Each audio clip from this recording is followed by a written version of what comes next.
Hi everyone, welcome to this week's Open Boat. Today we're in Hazlet at the Tackle Box, the legendary Fish 36, a tackle shop loaded with history, and we're here with Phil, and he's going to give us a rundown on basically a striper season cheat code bait here, the Wormball. Thank you, Jenny. So I'm going to just tell you how we came up with the Wormball. Historically, the first striped bass are caught this time of year on the bayshore flats. So what happens is the fish come in and pick on the mud for worms, and when you get a couple warm sunny days at low tide, that sun warms that mud, and then when the water runs over it, the temperature goes up 3 or 4 degrees, the fish turn on and they pick for the worms. So we would go early season with bait holder hooks and bloodworms, sandworms. The problem was, when you put 3 or 4 on the hook and you cast it, they would fall off. So about 10 years ago, one of my employees, Matt Calabria, who's now the mate on the Just Saying, came up with this little genius idea, and we called it the Wormball. So I'm just going to go over how to make one. You can use bloodworms, sandworms. This week we have bloodworms. So what we do is we take a shop rag and we cut it into pieces where the hem is. So that's a double hem there, and that's really strong. We put it on an inline circle hook. That's a 5/0. I'm using the Salt X from Tsunami and a 30-pound fluorocarbon leader from Yozuri. I like the pink stuff. It's invisible, more so than any other color. And we use the number 2 barrel swivel on there. So it's about 24-inch leader.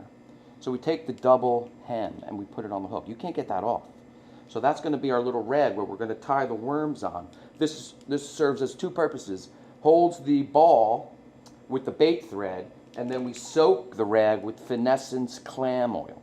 And this is the magic cheat code right here. So if you're on a beach with 30 guys, the guy with the finesses is getting all the hits. It has a pheromone in it, and it causes the fish to eat when they're not even hungry. So that's one of the main things about the Wormballs, is the finesses. So we take a couple bloodworms, and you're not even putting them on the hook. You're just laying them on this rag, like this. Then you take the bait thread. I'm going to put it on, just loop it on the hook before I start wrapping. Get it on there. And just going to wrap these worms on this rag.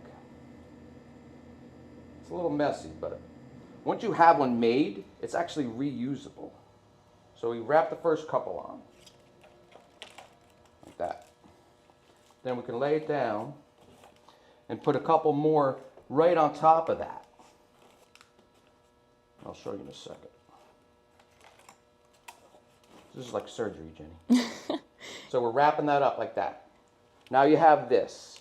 Now you're going to take the excess and fold it on top of one another and then wrap that. And we're making a ball.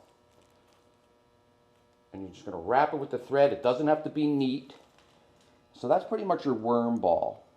And you could cut the string and tie it in a knot.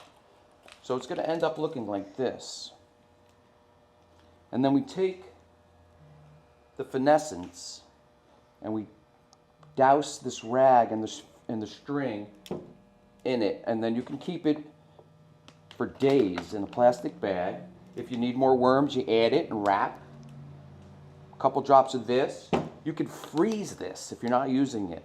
And this stays and is reusable every trip. So people are like, oh my God, that's so much money. It must be $50 worth of worms. Well, if you bought a dozen worms and you made a couple worm balls, it can last you for weeks.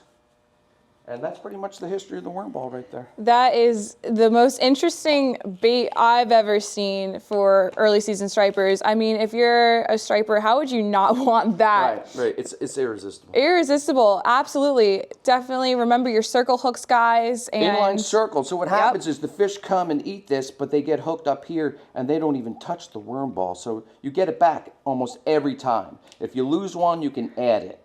But reusable.